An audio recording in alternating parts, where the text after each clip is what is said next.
एगो अपना एल्बम में गीत गौनी शंकर बिहारी बड़का भैया आकाश अलबेला भैया वो गीत के लिखले वो गीत के भाव का बा ऐसा प्यार बा बाबू वो गीत के वीडियो बनौले हमरा बिट्टू भैया माहिका चैनल। क्या वीडियो बनाया है बिट्टू भैया, लाजवाब। हमारा चैनल से रिलीज भेल बा दीपक तिवारी से। ऐसा प्यार बा जे लड़का ना लड़की से कह पावता ना लड़की लड़का से कह पावती है। ओह जमाना का प्यार है। भाव लगल बाबू का हरेंद्र भैया कि बिना तरैन के चान ना होला,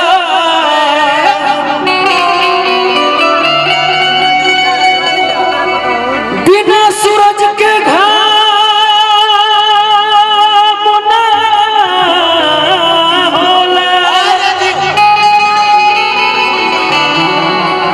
अब प्रेमी भला ही पुरान हो जा ले बिट्टू भैया, बाकी प्रेम का बहु पुरान ना होला।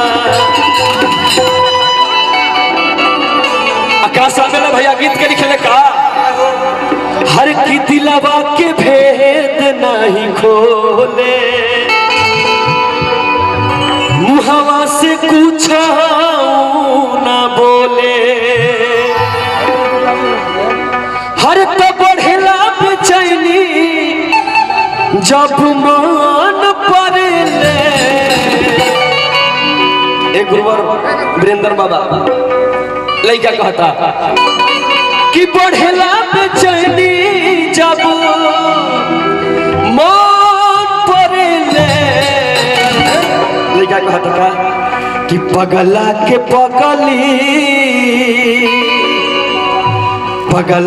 पगली पसंद करले, हमरा के पगली पसंद करले, दिलवा के भेद नहीं खोले, मुहवा से कुछ ना बोले, दिलवा के भेद नहीं खोले, मुहवा से कुछ ना बोले, बढ़ेला बेचैनी जब मन पड़े, बढ़ेला बेचैनी जब मन पड़े, पगला के पगली पसंद करले, हमरा के पगली पसंद करले।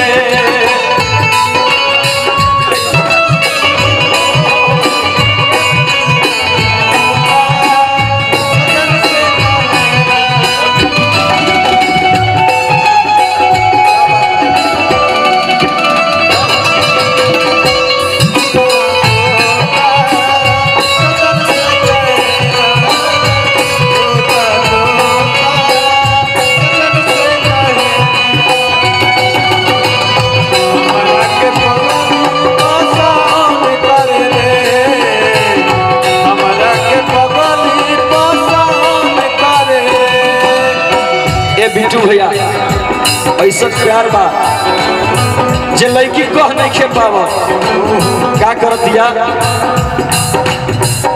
हमारे ही मामा के गोदना गोदा के करतिया प्यार दादा सबसे छुपा के,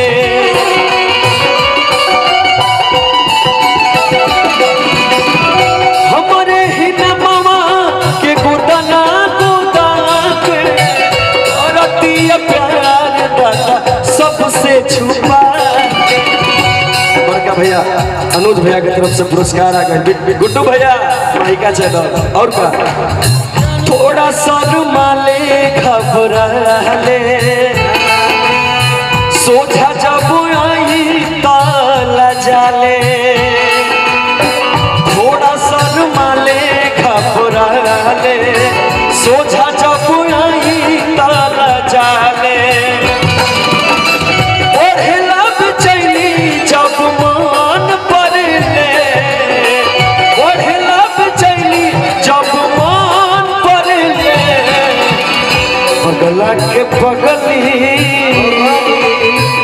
पगला के पगली पसंद करे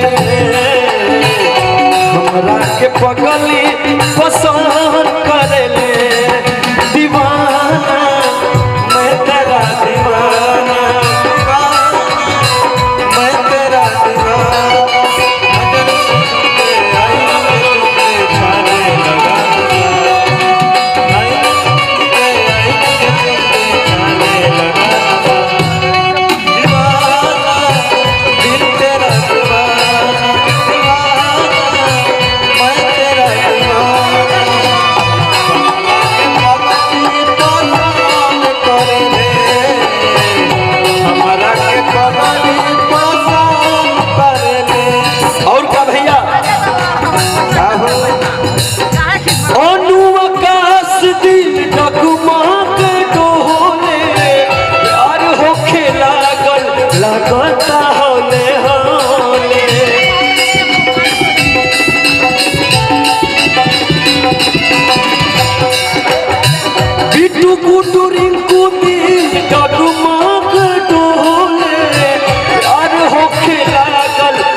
जान भाई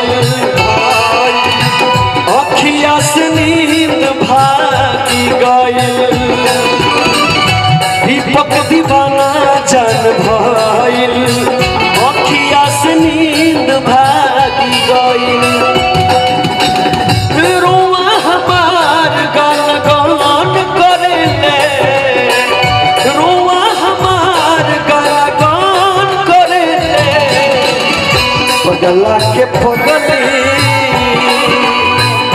पगला के पगली पसंद करे